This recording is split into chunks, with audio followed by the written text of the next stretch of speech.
झारखंड के साहिबगंज और पाकुड़ में पत्थर कारोबारियों के आंदोलन के आगे इंडियन रेलवे घुटने टेकने पर मजबूर है। पत्थर कारोबारी ओनर एसोसिएशन के बैनर तले जिले के पत्थर व्यवसायियों ने रेलवे में पत्थर की लोडिंग पूरी तरह से बंद कर दी है। इस आंदोलन के कारण रेलवे को हर रोज करोड़ों रुपए का नुकसान झेलना पड़ रहा है। वजह है पत्थर कारोबारियों की कुछ प्रमुख और जायज मांगे, जिसे अब राजनीतिक सहयोग भी मिल गया है। झामुमो के केंद्रीय सह प्रवक्ता पंकज मिश्रा भी अब जोर शोर से इस आंदोलन में हिस्सा ले रहे हैं। रेलवे को प्रतिदिन करोड़ों रुपए का मुनाफा देने वाले इन जिलों ने अब ये साफ कर दिया है कि उन्हें केवल राजस्व का स्रोत समझना बंद कर दिया जाए। राज्य की खनिज संपदाओं का इस तरह दोहन बर्दाश्त नहीं किया जाएगा, बात चाहे कोयले की हो या फिर पत्थरों की। केंद्र पर बकाया झारखंड के हक का पैसा 1,36,000 करोड़ रुपए के मामले में मुख्यमंत्री हेमंत सोरेन केंद्र सरकार को खुले मंचों से चेतावनी दे चुके हैं।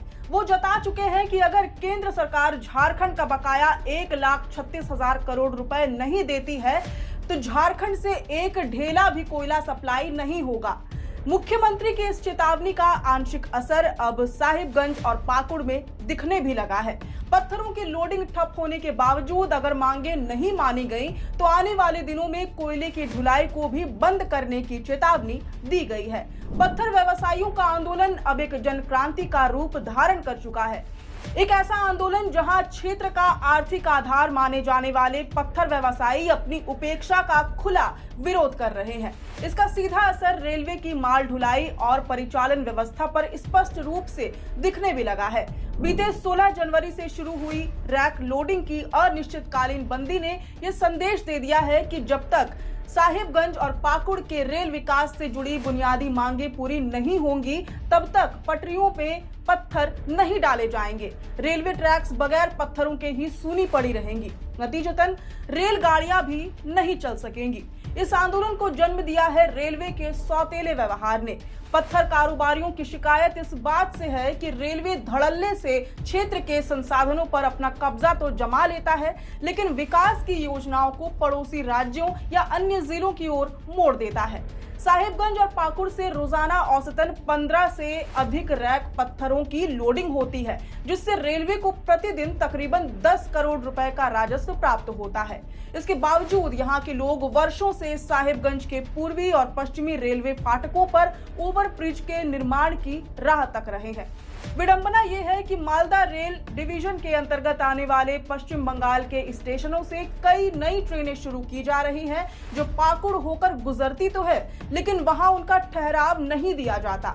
पत्थर कारोबारियों के मुताबिक शताब्दी एक्सप्रेस और वंदे भारत जैसी प्रीमियम ट्रेनों का ठहराव न होना और कोरोना काल से बंद पड़ी अपर इंडिया एक्सप्रेस जैसी लाइफलाइन ट्रेनों का दोबारा शुरू न होना स्थानीय जनता के घावों पर नमक छिड़कने की जैसा है। पत्थर कारोबारियों की मांगे बिल्कुल स्पष्ट हैं। साहिबगंज में रेलवे फाटकों पर रूट ओवरब्रिज का निर्माण किया जाए। दिल्ली, मुंबई, सूरत और दक्षिण भारत के लिए सीधी ट्रेन की सेवा उपलब्ध कराई जाए। वंदे भारत, शताब्दी और राजधानी जैसी प्रमुख ट्रेनों का पाकुड़ और साहिबगंज में ठहराव हो और कोरोना काल में बंद हुई ट्रेनों का परिचालन दोबारा शुरू किया जाए। आंदोलन की रणनीति बेहद संगठित तरीके से तैयार की गई है। 5 जनवरी को पाकुड़ में पत्थर व्यवसायियों के साथ हुई बैठक में यह निर्णय लिया गया है कि अब निजी स्वार्थ से ऊपर उठकर क्षेत्र के हित के लिए आर्थिक चोट देना आवश्यक है। इसी का परिणाम है कि आज मिर्जा चौकी, तालझारी, बरहरवा और 3 पहाड़ जैसे प्रमुख लोडिंग पॉइंट पर सन्नाटा पसरा हुआ है। व्यवसायियों ने न केवल लोडिंग बंद की है बल्कि नए इंडेंट लगाना भी रोक दिया है, जिससे रेलवे की पूरी योजना चरमरा गई है। हालांकि इस संघर्ष के बीच मानवीय पहलू का भी ध्यान रखा गया है।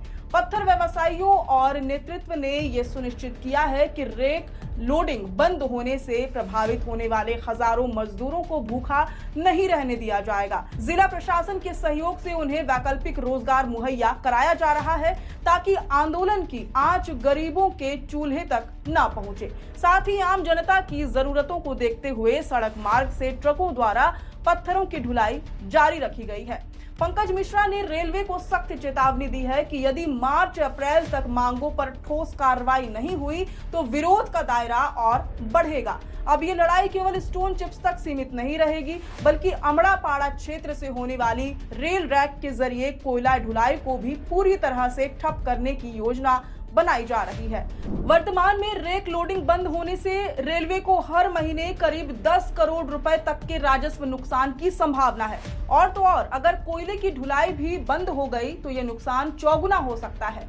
अब देखना होगा कि इन चेतावनियों के बाद अब रेलवे का रुख क्या होता है। क्या वह हठधर्मिता अपनाते हुए करोड़ों का नुकसान झेलता रहेगा, या फिर स्थानीय लोगों और कारोबारियों की जायज मांगों पर गंभीर होकर विकास की ओर कदम बढ़ाएगा। वैसे अब इस पूरी रिपोर्ट पर आप क्या विचार रखते हैं, ये हमसे कमेंट बॉक्स में जरूर साझा करें। शुक्रिया।